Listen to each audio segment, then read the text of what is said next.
talk about a shoot that went down here. Also, I don't know how well you guys can hear me. I'm gonna try to use my phone for all this.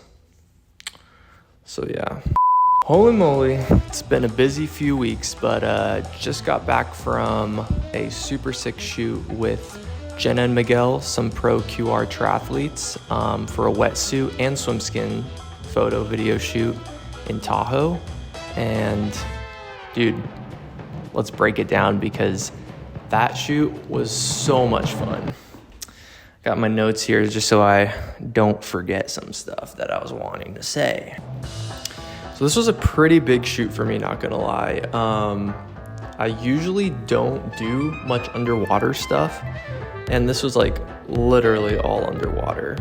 We were able to rent out a cool underwater housing, the Icolite Pro. So today we're gonna be testing out the Icolite, or however you wanna pronounce it, but it's the cool underwater housing. We have the A7S3 is what I meant to say, with a 12 to 24 lens on here. So we're shooting pretty wide. We got the dome set up and we got all these dials that we're gonna try to figure out today because I got an underwater shoot here in approximately a few days and we got to figure out how to use this thing. So we're gonna just dive in the local pool and figure it out.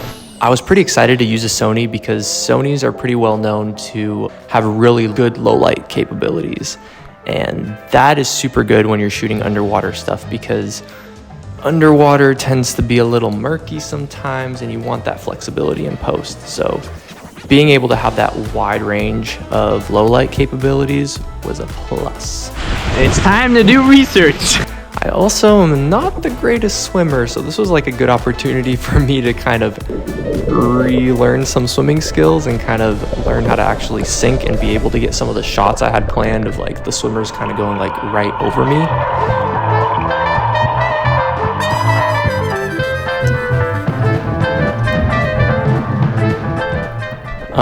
Shout out to Camden and Grace for helping me out with that. You'll see in some of the shots over here that like when I'm underwater, I'm really trying to sink, but I'm also like struggling. My legs are kind of flailing up, but you know, it was a good time. We're able to learn and kind of go through some test shots. Good morning, guys. It is the day of the wetsuit shoot. Just getting our stuff ready. Just grabbing a little bit of, holy crap, this lens got wrecked. Anyways, we're gonna grab a tripod, grab a couple gear. This is our spot for today. It's currently 6 in the morning and we're headed to Emerald Bay to get a little bit of that sunrise action. And yeah, let's see what we get today. So boom, the day of the shoot arrived and I was able to meet with a couple coworkers. I had Jay in town, which super good stills photographer. He was out there to help out with stills, and Audrey also was able to help out with stills, and she also swam. And she brought her sister along too, which was super cool because she was also a really, really good swimmer. Oh yeah. We geared up and ready. We got 1 camera, 2 camera, 3 camera, 4, 5. I think we got enough cameras, guys. Now the first location was Emerald Bay. Yeah, Emerald Bay. And I had previously kind of location scouted it on Google Maps and Google Earth, which, you know, it kind of gives you the gist of what it is. I also like looked up pictures and I kind of knew generally like where I was wanting to do shots. But when you get there in person, holy cow, dude, Lake Tahoe is so beautiful. Like the entire drive over there, I was like, whoa, dude, we should shoot there. Whoa, we should shoot there. This is freaking sick. But again, the only downside to only seeing stuff on Google Maps and Google Earth is not realizing, I guess, the distance between the parking lot to where you're actually wanting to shoot. And because we had so much equipment with us, we didn't quite realize that when we got to the parking lot there, that we would have to hike about 1.5 miles down to the lake from where we were at. And it was a pretty steep grade. So not ideal, but dude, anything for the shot. And I think it was totally worth it.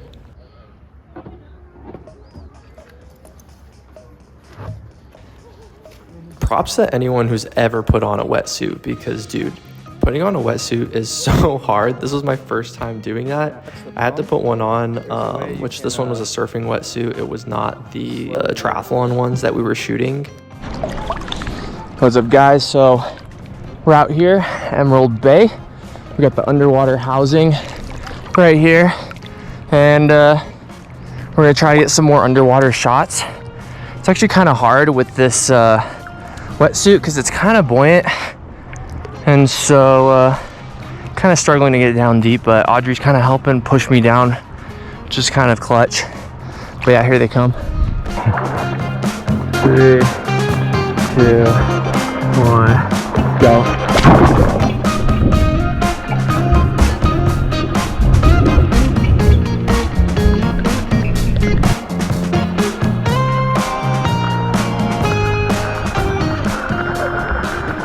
So at first we started with a few pass-by shots so that everyone could kind of get warmed up. I then noticed that the deeper water shots were kind of getting dark, so I moved everyone to the shallow end where I was able to also get some good bounce off the sand. So one nice thing about Lake Tahoe is, at least like around the beachy kind of areas, it's very nice graded like sand, and the water is so extremely clear. Like I can't even explain, like it was like shooting in a pool. It was pretty crazy. You guys ready? 3, 2, 1, go. But yeah, by moving everyone to the shallow end, I was able to get some good bounce off the sand, which overall kind of helped with exposure. Oh yeah, that's money. Oh yeah. All right. 3, 2, 1, go.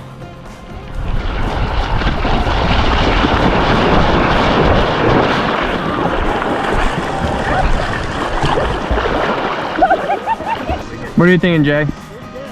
One more? Run it back for the audience. This is definitely gonna look better in the evening, I think. It's just a little too much backlit. I might try, yeah, I'm gonna try a little bit of a side from here. 3, 2, 1, go.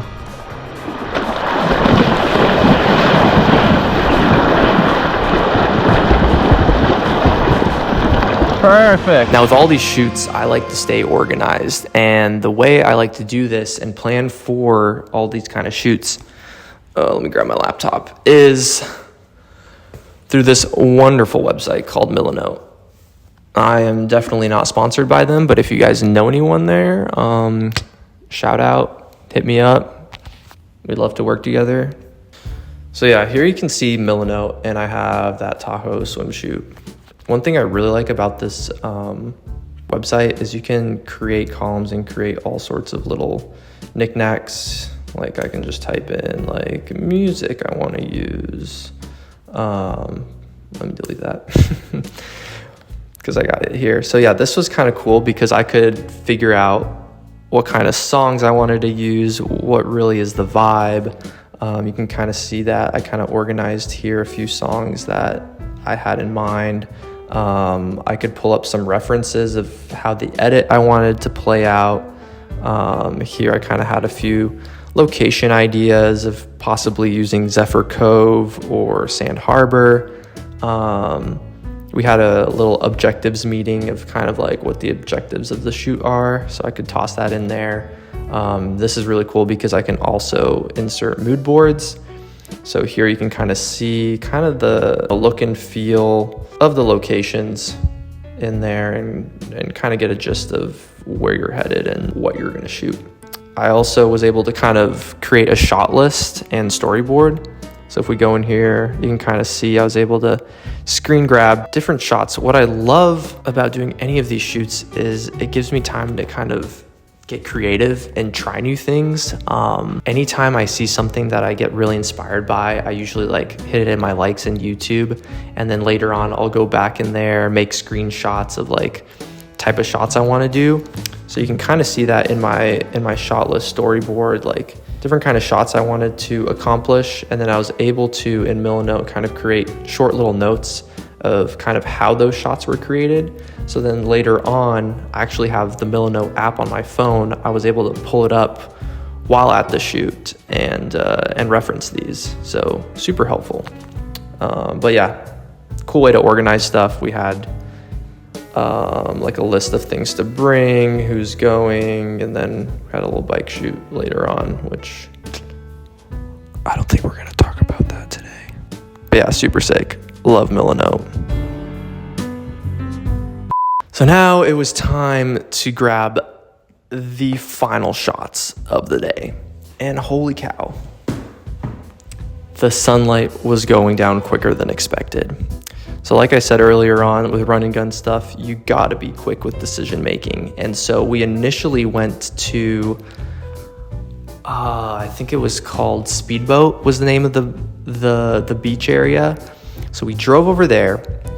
Once we got there, I realized we were on the wrong side of the lake to be able to get the sunset. And I said, guys, this is not gonna work. This is not the vibe. This is not really the way I was envisioning this to work out.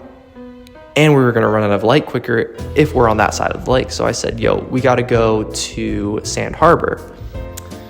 So we got in the car, we went to Sand Harbor. And when we pulled up there, dude, it was so busy. I was like, this isn't gonna work either. Like, there are way too many people here. I actually think they didn't even have enough room in their like parking lot for that beach. And I'm like, this is not the vibe, guys. We gotta keep on going. So at this moment, I texted one of my friends, Camden, who had been in California earlier this summer. And I'm like, yo, do you know of any cool spots, any like more remote areas that we could shoot at? And he's like, yeah, bro, I got you. So he texted me really quick and was able to send me to this super sick spot. I want to say it was called Zephyr Cove. So at this point, we were really running out of light. After that decision to not shoot at Sand Harbor, and after realizing, okay, we need to try Zephyr Cove, we had about, I don't know, an hour and a half left of daylight, and the GPS said that Zephyr Cove was about 30 minutes away. So we're like, oh my gosh, what do we do? I'm like, you know what? I'm pretty confident that Zephyr Cove is gonna work. So let's just go there. So we get in the car, we head over there. We're able to get parking, and then boom, it was game time. Boom, boom, boom, getting shots. We got out. That's when I was shooting with the Blackmagic Pocket Cinema camera, getting more out of the water stuff since I did so much underwater stuff earlier. Everything was going really smoothly. Got some buttery light. Oh my goodness. And then we had that classic like line of mountains in the background with the sun setting right behind them.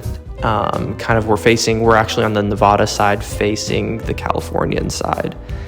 And oh my goodness, it was just so beautiful. We were able to get shots with like those classic boulders that you can kind of see usually at Lake Tahoe. And I was also able to pull out the drone. Which, okay, I'm not a terrible drone pilot, I would say. But I had this really cool shot in mind, and this kind of came to me there. This wasn't part of my shot list, but I'm like, I have to get this shot. And basically what the shot is it's a really fast pan up, but you're filming backwards. So you're flying the drone backwards as the camera's panning up, and you see the mountains. Maybe there's mountain lines there, I don't know. But it's like panning up, you see the mountains, you see the sun coming down. I'm like, oh, this is gonna be so buttery. And so I brought the drone at a safe, low level, close to the water. And I put that thing in sport mode, and I was zooming, dude. It was flying so quick. And keep in mind, I already had gotten the shot like 2 times. So I already had tried it, felt pretty good, got it twice. I'm like, all right, let me grab one more for safety. And Jenna and Miguel, like the whole crew, just was surrounding me, watching the screen on the remote. And they're like, whoa, this looks so cool. I'm panning up, dude. It's looking so buttery. And then, boom, I hit a freaking boulder, dude. I hit that thing so hard. Oh my gosh. I was like, oh, you've got to be kidding me.